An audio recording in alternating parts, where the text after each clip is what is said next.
Hello friends, welcome to साहस of solutions. दोस्तों, जैसा कि सीरीज के पिछले वीडियो में हमने सिंगलटन के बारे में देखा कि सिंगलटन इन सर्विस के अंदर सिंगलटन का क्या रोल होता है और मल्टीपल ऑब्जेक्ट कैसे बनते हैं, सिंगलटन ऑब्जेक्ट कैसे बनता है, इसका प्रैक्टिकल करके हमने देखा, बहुत ही डीपली देखा। अगर आपने नहीं देखा है तो एक बार जरूर विजिट करिए, क्योंकि ये वीडियो आपको एक्सपीरियंस लेवल का नॉलेज देगा। आज के वीडियो में हम देखेंगे कि tree shaking in service, service के अंदर ट्री शेकिंग का क्या कंसेप्ट होता है। इसके बारे में हम इस वीडियो में देखेंगे कि क्या कंसेप्ट है ट्री शेकिंग का, क्यों सर्विस के अंदर ट्री शेकिंग इंप्लीमेंट किया गया और कैसे सर्विस ट्री शेकिंग को इंप्लीमेंट करता है, कैसे कैच करता है। इन सारी चीज़ों को हम इस वीडियो में डिटेल्स में समझेंगे। तो चलिए स्टार्ट करते हैं इस वीडियो ट्यूटोरियल को।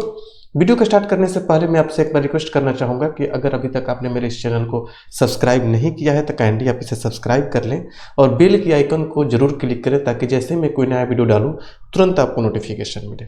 देखिए, सबसे पहली बात कि ट्री शेकिंग होता क्या है। ट्री शेकिंग को समझने के लिए मैं एक आपको एग्जाम्पल देता हूँ। जैसे कि सपोज करिए कि आप किसी कंपनी में काम कर रहे हैं, ठीक है, और आपको एक क्लाइंट का रिक्वायरमेंट आता है कि आप एक सर्विस बनाओ और इसको इस पेज पर इम्प्लीमेंट करो। हम जनरली डेवलपर क्या करते हैं, हम करते हैं कि फर्स्ट टाइम पर ही हम फाइनल सर्विस नहीं बनाते। हम क्या करते हैं कि एक टेस्टिंग के लिए सर्विस बनाते हैं। टेस्ट 1 सर्विस हमने बनाया और नहीं चला, फिर हमने टेस्ट 2 बनाया, फिर भी नहीं चला, टेस्ट 3 बनाया, नहीं चला, जैसे टेस्ट 4 बनाया हमने, चल गया। तो अब हम क्या करते हैं कि एक फाइनल सर्विस दूसरा बनाते हैं और वो हम क्लाइंट को देते हैं। पहले हम चेक करने के लिए 2-3 सर्विस ऑलरेडी हमने जो बना रखा है वो हम डिलीट नहीं करते हैं, जो कि एप्लीकेशन के साथ बिल्ड होकर चला जाता है। जनरली ऐसा गलती डेवलपर से हो जाता है, ऐसा नहीं कि सभी लोग से होता है, लेकिन 90% 95% ऐसे डेवलपर होते हैं जो ऐसी गलती करते हैं, जो टेस्टिंग के लिए सर्विस बनाते हैं उसको डिलीट नहीं करते हैं और वो भी एप्लीकेशन के बिल्ड के साथ चला जाता है, जो एप्लीकेशन के बैंडविड्थ को कंज्यूम करता है। ये बात गूगल की टीम को पता चला कि लोग ऐसी गलती कर रहे हैं, तो उन्होंने सर्विस के अंदर ट्री शेकिंग का कंसेप्ट इंप्लीमेंट किया। और जैसे ही आप एप्लीकेशन को बिल्ड करते हैं तो जो जितने भी अनयूज्ड सर्विस हैं वो रिमूव हो जाते हैं आपके बिल्ड कोड से, पब्लिश कोड से उसको रिमूव कर दिया जाता है। तो कैसे पता चलता है एंगुलर 17 में जो सर्विस है ये कैसे कैच करता है कि ये सर्विस अनयूज्ड है, पहले कैसे नहीं पता चलता था। देखिए, हालांकि ट्री शेकिंग का कंसेप्ट एंगुलर 6 में ही आ चुका था, लेकिन अब एंगुलर 17 में इसको बाय डिफॉल्ट हो जाने के चलते, सिंगलटन अपने आप हो जाने के चलते अपने आप इंप्लीमेंट हो जाता है। कैसे इसको पता चलता है, ये तो आपको पता चल गया कि ट्री शेकिंग होता है क्या। Tree shaking is step in a build process that removes unused code from a code base. Removing unused code and can be thought as tree shaking. Tree shaking का कंसेप्ट ये होता है। Tree shaking कैसे catch करता है service के अंदर, तो जो ये आपका प्रोवाइडर है, जो प्रोवाइडिंग लग के आता है, यहाँ पर आप देख रहे हैं, यहाँ पर जो प्रोवाइडिंग लग के आ रहा है,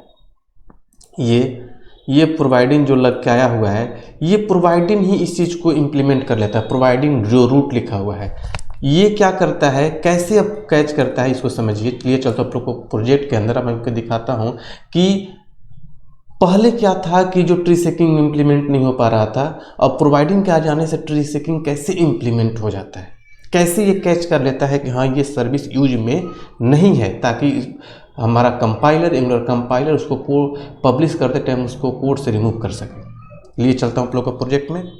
तो देखिए, ये प्रोजेक्ट है जो हमने पिछले वीडियो में जहाँ पर हमने एग्जाम्पल किया था सिंगलटन के बारे में। तो देखिए, जैसे ये इंजेक्टेबल है, तो अगर ये एप्लीकेशन एंगुलर 17 से पहले का होता, ठीक है, तो हम ये प्रोवाइडिंग नहीं रखते अगर, तो इसका नेम, इस सर्विस का नेम हम मॉड्यूल के, जो क्योंकि रूट मॉड्यूल एक हुआ करता है, ठीक है, एंगुलर 16 में या फिर 15 में या फिर 17 से पहले के जितने भी वर्जन्स हैं उसमें एक रूट मॉड्यूल होता है app.ts फाइल, जहाँ पर हम मॉड्यूल के अंदर एक प्रोवाइडर मेटा डेटा होता है, उसके अंदर इस सर्विस का नेम रखते हैं फॉर रूट लेवल रजिस्ट्रिंग, ठीक है। रूट लेवल का सर्विस बनाने के लिए उसका मॉड्यूल के प्रोवाइडर्स मेटा डेटा के अंदर रखते हैं, जिसके चलते वो सर्विस रूट लेवल का होता है और सिंगलटन ऑब्जेक्ट देने लगता है।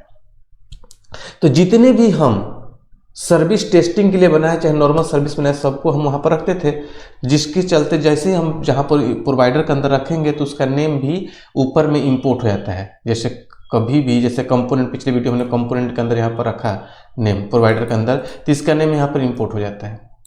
ठीक है, इंपोर्ट का मतलब इसको हम यहाँ पर यूज कर रहे हैं। उस तरीके से मॉड्यूल के अंदर रखते थे पहले हम, तो उसका भी नेम वहाँ पर मॉड्यूल के अंदर इंपोर्ट हो जाता था, जिसके चलते वो सर्विस लोड होता था। ठीक है, तो वहाँ पर ये पता करना मुश्किल था कि सर्विस यूज में है कि नहीं है, क्योंकि सारे सर्विस को हम मॉड्यूल के अंदर रखते थे और उसका इंपोर्ट होता था। उस केस में अगर कंपाइलर उसको रिमूव कर देता उस कोड को, तो यहाँ पर इंपोर्ट के अंदर होने के चलते उसको ढूंढने लगता कंपाइलर। जब हम लाइव पर इसको यूज करते तो इसको इंपोर्ट करने के लिए ढूंढता, तो नहीं मिलता क्योंकि रिमूव हो चुका है, जिसके चलते एप्लीकेशन में एरर आने लगता है। इसलिए वहाँ पर रिमूव नहीं किया जा सकता था एंगुलर 6 से पहले।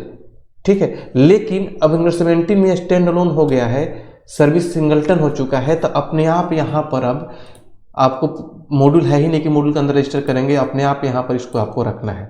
ठीक है, जिसके चलते ये क्या हो जाएगा कि ये अपने आप आपका रूट लेवल का हो गया। ठीक है, अब इसका जो नेम है, सर्विस का नेम हम मॉड्यूल के अंदर नहीं रख रहे हैं। अब ये तभी इंपोर्ट होगा जब हम इसका ऑब्जेक्ट बनाएंगे। मतलब कोई दूसरा डिपेंडेंसी है ही नहीं कि आप इसको इंपोर्ट करें, प्रोवाइडर के अंदर रखने की जरूरत ही नहीं है कि आप इसको इंपोर्ट करेंगे। इसका इंपोर्ट कब बनेगा? जब इसका सर्विस का ऑब्जेक्ट बनाएंगे तब इसका पाथ यहाँ पर इंपोर्ट होगा। ठीक है, और ऑब्जेक्ट बनाने का मतलब कि आप इसको यूज कर रहे हैं, तो इसके चलते ये प्रोवाइडिंग जो है कैच कर लेता है कि कौन कौन से सर्विस का ऑब्जेक्ट बन रहा है।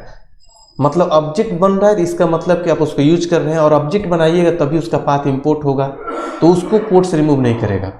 अगर आपने ऑब्जेक्ट नहीं बनाया है तो मतलब कि उस कोड को आप यूज नहीं कर रहे हैं, तो कोड से रिमूव कर दिया जाएगा। इसीलिए प्रोवाइडिंग को ट्री सेकेबल प्रोवाइडर भी बोला जाता है। अगर आपसे इंटरव्यू में कोई पूछता है कि ट्री सेकिंग का कंसेप्ट क्या होता है, तो आप बताएंगे कि अनयूज्ड सर्विस को रिमूव करने की प्रोसेस को ही ट्री सेकिंग कहते हैं। ट्री सेकेबल प्रोवाइडर क्या होता है, तो आप बोलेंगे प्रोवाइडिंग जो होता है वो ट्री सेकेबल प्रोवाइडर होता है।